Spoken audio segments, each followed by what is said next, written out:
Praise road. હું Stanley Macwan, મારી YouTube channel Gujarati Bible સ્ટડીમાં તમારું સ્વાગત છે. મારી ચેનલને તમે આજે અત્યારે આગળ તમે સબસ્ક્રાઈબ કરી લો અને ઈશ્વરના જ્ઞાનમાં તમે વધતા જાઓ. પ્રભુએ એવું કીધું કે તેઓ સત્યથી પવિત્ર થાય માટે હું પણ તેઓના માટે પોતાને પવિત્ર કરું છું. પ્રભુ શું પોતાના માટે એવું કહે છે? હું પોતાને પવિત્ર કરું છું. યોહાન 17મો અધ્યાય અને 19મી કલમ.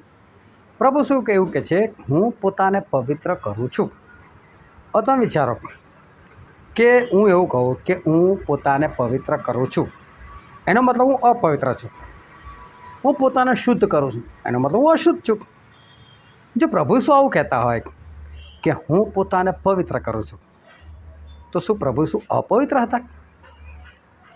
જો એ પવિત્ર હતા તો પવિત્ર વ્યક્તિ એવું કહી શકે હું પોતાને પવિત્ર કરું છું? તો પ્રભુ શું કેમ એવું કહે છે કે હું પોતાને પવિત્ર કરું છું? શું ખરેખર એમનામાં કોઈ ડાઘ હતો? શું ખરેખર એ પવિત્ર નહોતા? આ વચન શું કહેવા માગે છે? એની પાસે શું રહસ્ય છે? જ્યારે પ્રભુ ઈસુના શિષ્યો પ્રભુ ઈસુના સજીવન થયા પછી એ લોકો જ્યારે બધા માછલી પકડવા માટે ગયા, ત્યારે પ્રભુ શું કીધું કે તમે જમણી તરફ જાળ નાખો એટલે માછલી મળશે. અને માછલીઓ મળી. તો માછલીઓ કેટલી હતી? 153. એક્ઝેક્ટ ગણતરી કરીને લખેલી છે કે મોટી માછલીઓ 153 હતી. અને કે આટલી બધી માછલીઓ હતી તો પણ જાળ ફાટી ગઈ નહીં. અને આ જ પ્રભુએ એ જ જગ્યા પર પિત્તર, યોહાન, યાકૂબ અને આંદ્રિયા જ્યારે 4 જણ હતા ત્યારે આવો જ ચમત્કાર કરેલો 3.5 વર્ષ પહેલાં, જ્યારે એ લોકો હજુ સુધી શિષ્ય નહોતા બન્યા ત્યારે. અને ત્યારે શું થયું? પ્રભુ શું કીધું કે ઊંડા પાણીમાં જાળ નાખો. ત્યાં જમણી તરફ જાળ નાખો એવું નહોતું કીધું, ઊંડા પાણીમાં જાળ નાખો. અને ઊંડા પાણીમાં જાળ નાખી અને પુષ્કળ માછલીઓ આવી અને જાળ ફાટવા માંડી. ત્યારે એવું નથી લખ્યું કે આટલી માછલી પકડે, કોઈ આંકડો નથી આપવામાં આવ્યો. અને ત્યારે જાળ ફાટવા પણ માંડી, એનો જાળ ફાટેલી. પરંતુ આ વખતે 153 માછલી છતાં જાળ નથી ફાટી એવું લખવામાં આવ્યું. તો આ બધા વચન શું કહેવા માગે છે એ જાણવા માટે તમે મારી સાથે આ વિડીયોમાં અંત સુધી બની રહો.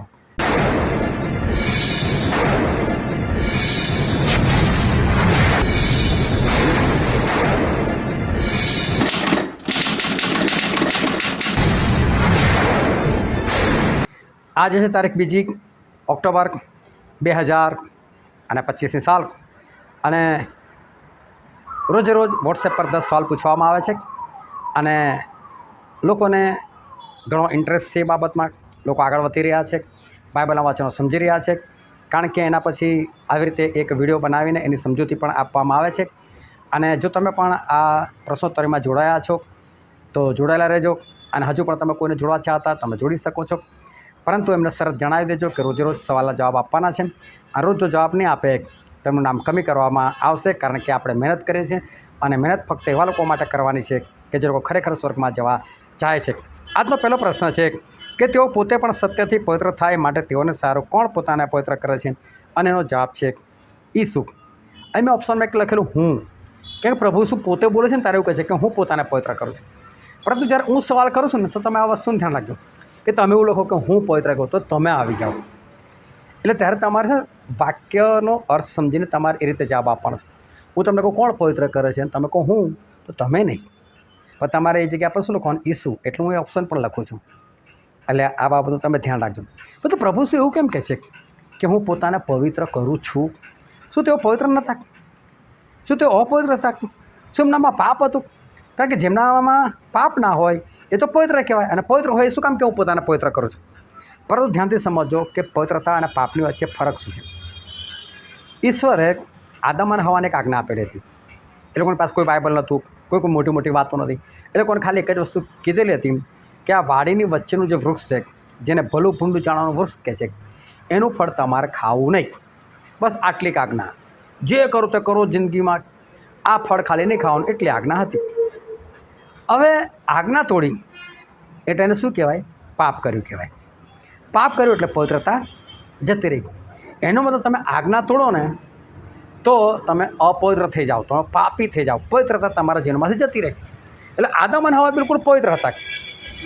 પરંતુ જ્યારે એમણે ઈશ્વરની આજ્ઞા તોડી ત્યારે એ લોકો અપવિત્ર થયા, એટલે કે પાપી થઈ ગયા, પવિત્રતા એ લોકોના જીવનમાંથી જતી રહી. હવે તમે ધ્યાનથી સમજો, ખાલી વિચારી લો, કદાચ આદમ અને હવાએ ફળ ના ખાતું હોત તો આજે બી કેવા હોત? એ લોકો પવિત્ર હોત. ચલો આજે પવિત્ર હોત એવા સમજી ગયા, એમની બધી ઓલાદો પણ બધા પવિત્ર હોત. પરંતુ પ્રભુની આજ્ઞા કે આ ભલું ભૂંડું જાણવાનું જે વૃક્ષ છે એનું ફળ નહીં ખાવું, એ આજ્ઞા તો હજુ પણ હોત કે નહીં હોત? ચલો તમને બીજી ભાષામાં સમજાવું કે પ્રભુ શું કે ચોરી ના કરો. હવે તમને ચોરી કરવાની તક મળી, મોકો મળ્યો, તમે ચોરી ના કરી, તમે આજ્ઞા પાડી, હવે શું તમારા માટે આજ્ઞા પૂરી થઈ ગઈ? હવે બીજી વખત તમે ચોરી કરી શકો? ના, તમે ચોરી ના કરી શકો બીજી વખત. તો એ ચોરી ના કરો તમારા માટે ક્યાં સુધી આજ્ઞા છે? જ્યાં સુધી તમે મરી ના જાઓ ને ત્યાં સુધી, મતલબ તમારા અંત સુધી એ આજ્ઞા સતત તમારી સાથે રહેશે. હવે આદમ અને હવાએ ફળ ખાઈ નાખ્યું, પણ માની લો કે ના ખાતું હોત તો અત્યારે બી આ આજ્ઞા એ લોકોના માટે હોત કે નહીં? હા, હવે તમે બરાબર સમજાય. એ આજ્ઞા હજુ પણ હોત કે આ ફળ તમારે નહીં ખાવું. એનો મતલબ ફળ ખાધું તો શું થયું? પાપી બની ગયા. જો આજે પણ એ લોકો પવિત્ર હોત અને ફળ ના ખાધું હોત તો આજે પણ સંભાવના તો ખરી ને કે કદાચ ફળ ખાઈ નાખે તો પાપી બની જાય. આજે બી સંભાવના તો ખરી ને. એનો મતલબ તમે જીવો છો ને ત્યાં સુધી પાપની સંભાવના છે. જ્યાં સુધી શેતાન આ દુનિયા પર છે ત્યાં સુધી પાપની સંભાવના પૂરેપૂરી છે. હવે શું થયું? પ્રભુ ઈસુ આવ્યા. એમના માટે પણ બધી આજ્ઞા હતી. ચોરી નહીં કરવી, જૂઠું નહીં બોલવું, વ્યભિચાર નહીં કરો, હત્યા નહીં કરવી, બધી આજ્ઞા પ્રભુ ઈસુ માટે પણ છે. સાથે સાથે એમની પાસે તો આપણા કરતાં વધારે આજ્ઞા છે. શું આજ્ઞા છે? લોકોના માટે લોહી વેવડાવવાનું, લોકોના માટે જીવ આપવાનો, પવિત્ર લોહી વેવડાવવાનું. એનો મતલબ પ્રભુ ઈસુ પાસે પણ આજ્ઞા છે. જે સમયે પ્રભુ શું બોલી રહ્યા છે કે તેઓને સારું હું પણ પોતાને પવિત્ર કરું છું, એનો મતલબ ત્યાં સુધી પવિત્ર જ છે. પરંતુ આજે પણ પાપની સંભાવના છે. જ્યાં સુધી પ્રભુ શું પૃથ્વી પર છે ત્યાં સુધી એમના માટે પણ પાપની સંભાવના હતી. ભલે પવિત્ર હતા, આદમને હવા પવિત્ર જ હતા, પણ પાપની સંભાવના હતી કે નહીં? પાપ થયું કે નહીં? શેતાન પ્રભુ શું પાસે નહોતો ગયો, લેલા પથ્થરને કંઈક રોટલી બની જાય, અહીંથી તારી જાતને નીચે પાડી નાખ, આ બધા પાપ કરવાની સંભાવના નથી. શેતાન પાપ કરવા માટે પાછળ પડી રહેલો લોકોને. કેટલા બધા લોકોને પ્રભુની પાછળ મોકલ કરતો હતો, જ્યાં એનું પરીક્ષણ કરો, એનું આમ કરો, એનું તેમ કરો. અને કોઈ જગ્યાએ પ્રભુ નાજુક થઈને કદાચ પાપ કરી નાખે તો એનો પવિત્રતા છે ને એક પ્રક્રિયા છે. સમજી લો, હું આજે પૂરો પવિત્ર છું નહીં. મેં બી મારા જીવનમાં પાપ કર્યા છે, પછી જ પ્રભુમાં આવ્યો છું. પણ માની લો કે મેં જીવનમાં કદી પાપ નથી કર્યું, પણ આજ્ઞા તો મારા માટે આજે બી ખરી ને. તો આવતીકાલે નહીં કરવાની કોઈ ગેરંટી ખરી? તો આવતીકાલે બી મારે આજ્ઞા તો પાડવાની જ ને. તો આજ્ઞા પાડે એટલે શું? પવિત્ર રહેવું, પવિત્રતામાં ચાલવું. એટલે પ્રભુ શું અપવિત્ર નહોતા, પાપી નહોતા, પરંતુ એમણે રોજ પવિત્રતામાં ચાલવાનું જ હતું. એટલે કહે છે કે તેઓને સારું હું પોતાને પવિત્ર કરું છું. તો પ્રભુ શું પવિત્ર જ હતા અને પવિત્રતામાં ચાલતા હતા. એના માટે આ વાત લખવામાં આવેલી છે. બીજો પ્રશ્ન છે, ઈસુને છોડી દેવાનો અને વધસ્તંભે જડાવવાનો અધિકાર કોની પાસે હતો? અને હતો પિલાત પાસે. પિલાત અધિકારી હતા, અનધિકારી હતા, માટે એમની પાસે બે અધિકાર હતા કે પ્રભુને છોડી દેવા કે પ્રભુને વધસ્તંભ પર મારી નાખવા. હું તમને કહું, આજે પિલાતની જગ્યા પર તમે છો. કેમ પિલાતની જગ્યા પર તમે છો? હિબ્રુ 6 અધ્યાય 4, 5 અને 6 કલમ વાંચો. કેમ કે જેઓ એકવાર પ્રકાશિત થયા, જેઓએ સ્વર્ગીય દાનોનો અનુભવ લીધો, જેઓ પવિત્ર આત્માના ભાગીદાર પણ થયા અને જેઓએ દેવના ઉત્તમ વચનોનો તથા આવનાર યુગના પરાક્રમનો અનુભવ કર્યો અને ત્યાર પછી પતિત થયા, એટલે કે પાપ કર્યું, તેઓની પાસે નવેસરથી પસ્તાવ કરાવવો એ અશક્ય છે. કેમ કે તેઓ પોતામાં દેવના પુત્રને ફરીથી વધસ્તંભે જડાવે છે અને ખુલ્લી રીતે તેનું અપમાન કરે છે. આ વચન શું કહે છે કે જો તમે ઈશ્વરને જાણીને, ઈશ્વરના વચનો જાણીને, પવિત્ર આત્માના ભાગીદાર બન્યા પછી, આત્મિકતામાં ઘણા આગળ વધ્યા પછી તમે જ્યારે પાપ કરો છો ત્યારે તમે પ્રભુને વધસ્તંભે જડાવો છો. और शैतान जबरदस्ती तुम्हारे पास पाप करा છે. કદાચ તમે તમાકુ ખાઓ છો તો એવા મશીન તમારા મોંમાં જબરદસ્તી ના મારો દેખાડો જબરદસ્તી ઠૂસી નાખે તો પાપ તમે કરો છો.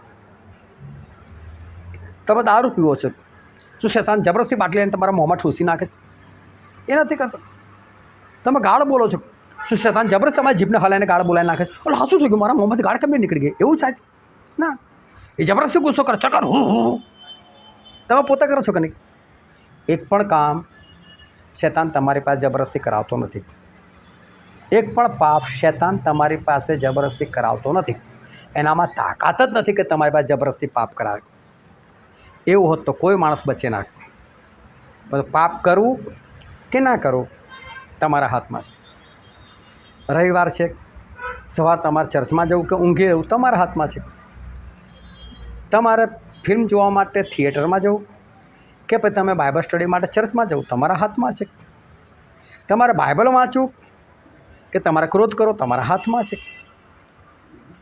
એનો મતલબ કે જ્યારે તમે પાપ કરો છો ત્યારે તમે પ્રભુ ઈસુ ખ્રિસ્તને વધસ્તંભે જડાવો છો. તો પાપ તો તમે પોતે કરો છો, તો વધસ્તંભે જડાવવાનો અધિકાર તમારા હાથમાં આવ્યો કે નહીં? છોડવાનો અધિકાર બી તમારા હાથમાં.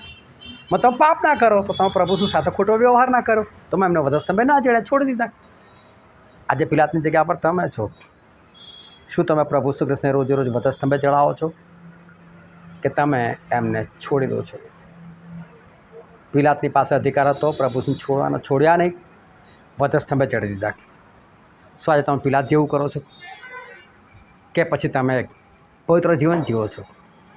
પોતાની જાતને તપાસજો. પછીનો પ્રશ્ન છે, તમને શાંતિ થાવ એમ કહીને ઈસુએ શિષ્યોને શું દેખાડ્યા? હાથ તથા કૂખ. એટલે હાથ દેખાડ્યા. અહીં ખિલ્લા નહોતા માર્યા, અહીં ખિલ્લા મારેલા. એમાં અત્યારે માં નથી જવું. અને છાતીની નીચે આ પાંસળી નીચેનો જો ભાગ છે ને કૂખ કહેવાય, તો એમ કરીને ભાલો મારેલો નીચેથી. પ્રભુ શું શિષ્યોને વારંવાર કહેતા હતા મારે મરવાનું છે અને ત્રીજા દિવસે હું સજીવન થઈશ. તો શિષ્યોને આજ વાત સમજ નથી પડી, ત્રીજા દિવસે આ માણસ સજીવન કેમ ન થાય? એટલે કે પુનરુત્થાન કેમ ન પામે? પુનરુત્થાન તો છેલ્લા દિવસે છે. હમણાં કેમનું પુનરુત્થાન હોય? ના હોય પુનરુત્થાન. એ સમજતા હતા શિષ્યો. એટલે પ્રભુ ઈસુ જ્યારે સજીવન થયા ને ત્યારે એમનું પુનરુત્થાન થયેલું. અને પુનરુત્થાન થાય ને એટલે શરીર બદલાઈ જાય, આત્મિક શરીર આવી જાય. આત્મિક શરીર આવી જાય ને એટલે તમે જૂનું શરીર, એમાં તમે ગમે તે બીમારી સાથે મર્યા હોય, બીમારી ના આવે તમારી સાથે.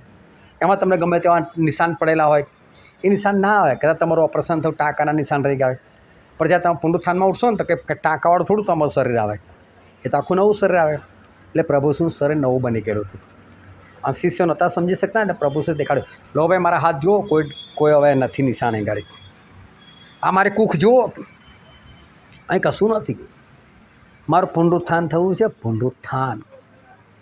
એટલે પ્રભુએ કેમ દેખાડ્યા હાથ અને કૂખ? તો કહેવા માગતા હતા કે ભાઈ મારું પુનરુત્થાન થયું છે, જૂના શરીર સાથે હું ઉઠ્યો નથી.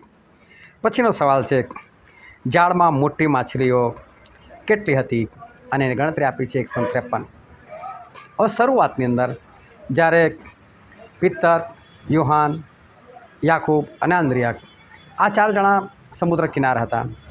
અને ત્યારે લોકો 4માંથી કોઈ શિષ્ય નહોતા. પ્રભુ શું ત્યાં આવે છે અને એ રાત પણ એ લોકોની પાસે કશું માછલું નહોતું આવ્યું. ત્યારે પ્રભુ શું પિત્તરને કહે છે, પિત્તર ઊંડા પાણીમાં જાળ નાખ. અને પિત્તર જાળ નાખે છે અને પુષ્કળ માછલીઓ આવે છે. અને પુષ્કળ માછલીઓ આવે છે ને ત્યારે શું થાય છે, જાળ ફાટવા માંડે છે. એટલે જાળ ફાટી બી ખરી અને અમુક માછલીઓ નીકળી પણ ગઈ હશે. હવે કિનારા લાવ્યા, ઢગલો માછલીઓ હતી, 2 હોડીઓ ભરાઈ ગયેલી હતી. હવે શું થાય છે કે 3.5 વર્ષ પછી આ લોકો પ્રભુના શિષ્યો બનેલા છે, પ્રભુ સાથે રહેલા છે. એના 3.5 વર્ષ પછી જ્યારે પ્રભુ મૃત્યુમાંથી સજીવન થયા ત્યાર પછી આ લોકો ફરી પાછા માછલા પકડવા માટે જાય છે. ફરી બી આખી રાત નથી આવતા માછલા. ફરી પ્રભુ શું સવાર પડતા આવે છે. ફરી પ્રભુ શું કહે છે, પણ આ તો એવું નથી કહેતા ઊંડા પાણીમાં જાળ નાખો, જમણી તરફ જાળ નાખો. પુષ્કળ માછલીઓ આવી.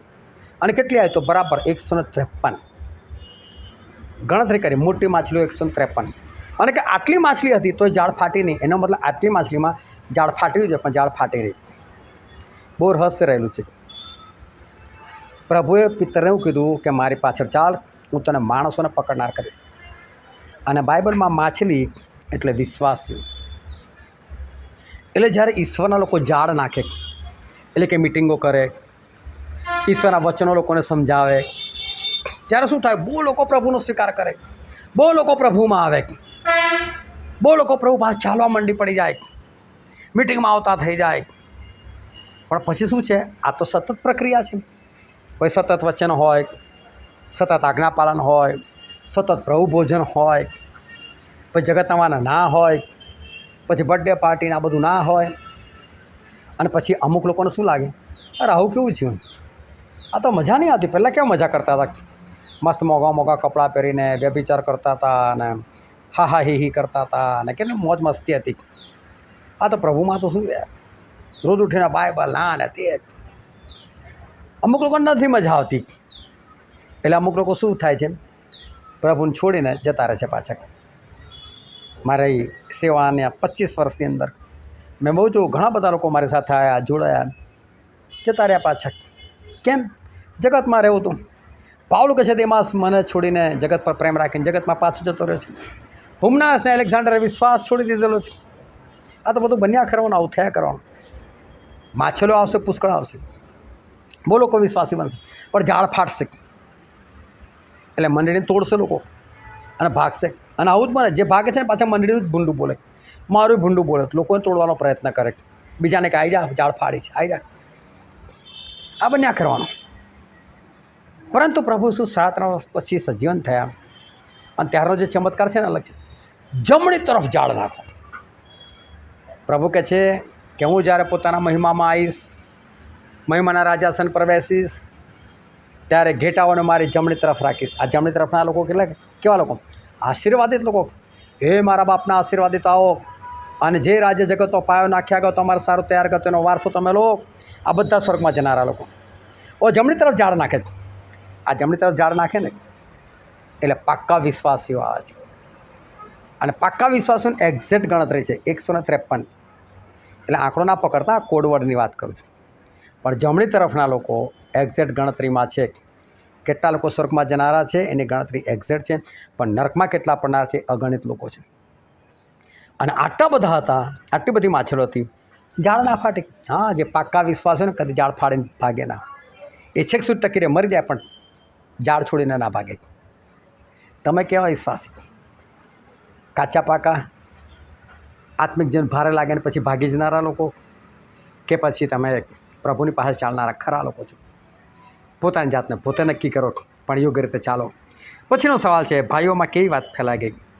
અને જવાબ હતો, તે શિષ્ય મરવાનો નથી. પ્રભુ છે જ્યારે પિત્તર સાથે વાત કરી કે પિત્તર, તો ત્યારે જુવાન છે, તારી મરજીથી આવી જાય કરે છે. એક સમય આવશે તું ગઢો હોઈશ, લોકો તને પકડશે, અને જે જગ્યા પર તું નહીં જવા ચાહતો ત્યાં તારે જવું પડશે. અને પ્રભુ છે ખરેખર એના મોતની વાત કરેલી, કેવા પ્રકારના મોતથી પિત્તર મરવાનો હતો અને દેવનો મહિમા કરવાના હતા, એ પ્રભુએ દેખાડી દીધું. હવે પિત્તરને તો ખબર પડી ગઈ કે મારે તો મરવાનું છે પ્રભુના મહિમાના અર્થે. પણ એટલામાં જ યોહાન ત્યાંથી જતા હતા. એટલે પિત્તર પ્રભુ શું દેખાડે, પ્રભુ જો જેની પર તમે પ્રેમ રાખો છો ને શિષ્ય યોહાન, એનું શું થવાનું છે પ્રભુ? એ તો મને દેખાડો, તમે આટલો બધો પ્રેમ કરો છો, એનું શું થવાનું છે? એટલે પ્રભુએ કહ્યું, તું તારી વાત કરવા ભાઈ પારકી પંચાયતમાં શું કામ પડે છે? એટલે પ્રભુ છે ને એવું કીધું, અને હું તમને બાઇબલમાંથી આ વચન વાંચીને દેખાડું છું. ત્યારે જે શિષ્ય પર ઈસુ પ્રેમ રાખતો હતો અને જેણે જમતી વેળાએ ઈસુની છાતી પર અડેલીને પૂછ્યું હતું કે પ્રભુ જે તને પરસ્વાધીન કરશે તે કોણ છે, તે શિષ્યને પાછળ આવતો જોઈને પિત્તરે પાછા ફરીને જોયો. તેથી પિત્તર તેને જોઈને ઈસુને પૂછે છે કે પ્રભુ, એ માણસનું શું થશે? ઈસુ તેને કહે છે કે હું આવું ત્યાં સુધી તે રહે એવી મારી ઈચ્છા હોય તો તેમાં તારે શું? તું મારી પાછળ ચાલ. પ્રભુ કહું, પાછા આવું ત્યાં સુધી એ રહે એવી મારી ઈચ્છા હોય, એમાં તારે શું? એવું નથી કીધું કે એ રહેવાનો જ છે, જીવવાનો જ છે. પરંતુ શું થયું આગળ? તેથી એ વાત ભાઈઓમાં ફેલાઈ ગઈ કે તે શિષ્ય મરવાનો નથી. પણ ઈસુએ તેને વિશે એમ નહોતું કહ્યું કે તે મરશે નહીં, પણ એમ કહ્યું હતું કે હું આવું ત્યાં સુધી તે રહે એવી મારી ઈચ્છા હોય તો તેમાં તારે શું? પિત્તરે પૂછ્યું યોહાન વિશે, તો પ્રભુ શું કીધું? હું પાછો આવું ત્યાં સુધી એ રહે એવી મારી ઈચ્છા હોય તો તારે શું? પણ પ્રભુ એવું નહોતું કે નથી મરવાનો. પિત્તરે મનમાં માની લીધું યોહાન નહીં મરે. પછી કે આ વાત બીજા ભાઈઓમાં ફેલાઈ ગઈ. હવે જો વાત કોની વચ્ચે થાય છે? ખાલી પ્રભુ ઈસુ અને પિત્તર, બે જ જણની વચ્ચે વાતચીત થાય છે. તો પછી પિત્તર સિવાય તો કોઈ જાણતું નથી. તો આ વાત ફેલાઈ કોણે? પિત્તરે ફેલાઈ. તો પિત્તરે કેવી વાત ફેલાઈ? જૂઠી વાત ફેલાઈ. આજે હું તમને કહું, જૂઠા વચનો તો નહીં ફેલાવતા ને તમે બાઇબલથી કે જૂઠું તો નથી શીખતા ને, જૂઠું શીખીને આગળ તમે કોઈ જૂઠું તો નથી ફેલાવતા ને. બહુ ધ્યાનમાં રાખવાની વસ્તુ છે. ધ્યાનથી સાંભળવાનું, ધ્યાનથી સમજવાનું અને સત્ય જ આગળ ફેલાવવાનું. જૂઠી વાત નહીં ફેલાવવાની. અને જૂઠી વાત છે ને બહુ જલ્દી ફેલાઈ જાય છે. એના માટે વસ્તુને ધ્યાનમાં રાખવાનું, જૂઠ કદી ફેલાવવાનું નહીં. પછીનો પ્રશ્ન છે, હે બાપ, જેમ તું મારામાં અને હું તારામાં, તેમ તેઓ પણ કોનામાં એક થાય. અને અહીંયા જે એક શબ્દ છે એ બાઇબલમાં નથી. તેઓ આપણામાં થાય એટલું જ હતું. પરંતુ ખરી રીતે જોવા જઈએ તો પ્રભુ એવું જ કહેવા માગે, તેઓ આપણામાં એક થાય એમ. પરંતુ એક શબ્દ જે છે એ ત્યાં નહોતો.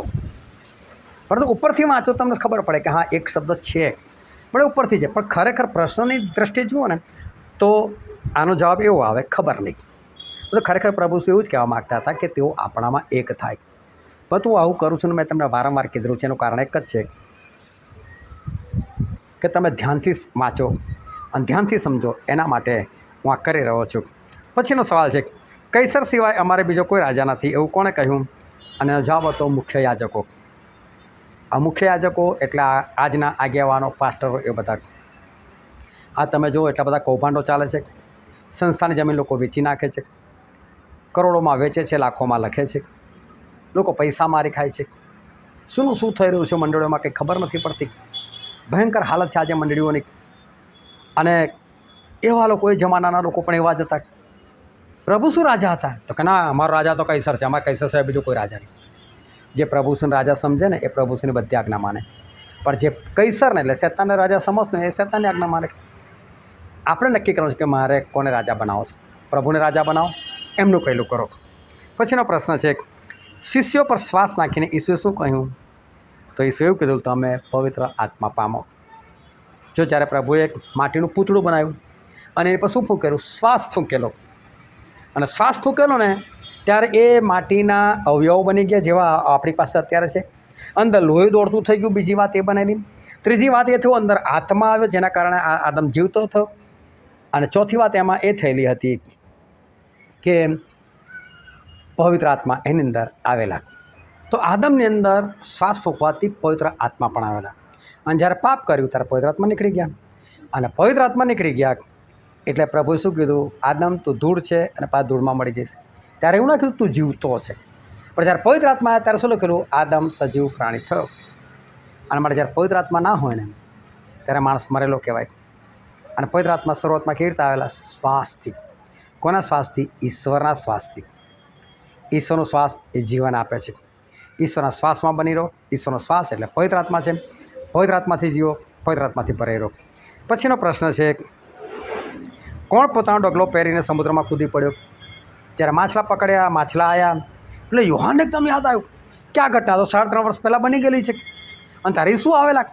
અને આ વખતે લોકો ઈસુને ઓળખ્યા નહોતા, કારણ કે જ્યારે પ્રભુ શું ત્યારે અંધારું હતું એટલે નહોતા ઓળખ્યા. પણ આ સુરત નીકળી ગયેલો ને જોડું થઈ ગયેલું. એટલે જ્યારે આ ઘટના બને છે કે બહુ માછલી આવે છે એટલે યોહાનને યાદ આવે છે કે આ તો 3.5 વર્ષ પહેલાં બનેલી ઘટના છે. એકદમ પલટીને જુઓ છે, એટલે આ તો ખરેખર ઈસુ. એ પિત્તર, આ તો ઈસુ છે. એટલે પિત્તર છે ને ઉઘાડા હતા, કૂદી પડ્યા પાણીમાં. ડગલો પહેર્યો ને તો કૂદી પડ્યા. ઈશ્વરને આગળ નગ્ન ન ચાલવું પડે ને માટે આજ્ઞા પાલનના વસ્ત્ર પહેરેલા રાખજો. હંમેશા આજ્ઞા પાલનના વસ્ત્રો તમારા જીવનમાં હોવા જોઈએ. અને પછીનો સવાલ છે છેલ્લો, કે કોના દરેક કામ લખવામાં આવે તો એટલા બધા પુસ્તકો થાય કે તેનો સમાવેશ આ જગતમાં થાય નહીં. અને છે ઈસુના. પ્રભુ છે એટલા બધા કામ કરેલા છે, એટલા બધા કામ કરેલા છે. જો બધા લખવામાં આવે ને તો કદી પણ એ લખાય નહીં. અને લખો તો એટલા બધા પુસ્તકો ભરાય કે આ પૃથ્વીનો ગોળો નાનો પડે. હવે વિચાર કરો, તમને ડિલીટ મારીને આટલું પુસ્તક આપેલું છે તો વાંચો ને ભાઈ. અને એમાં ભૂલ ના કરો, કાનો માત્ર ના કાઢો. એમાં જેટલું લખો એટલું સાચું છે એટલું જ માનો. ના એમાં વધારો કરો, ના એમાં ઘટાડો કરો. પણ આ અદ્ભુત વચન છે, એમાં બની રહો. તો રોજ આવી રીતે 10 સવાલ પૂછવામાં આવે છે. તમે આમાં ભાગ લઈ શકો છો. તમે આ રીતે ઈશ્વરના જ્ઞાનમાં વધી શકો છો. ઈશ્વર તમને આશીર્વાદ આપે. આમેન.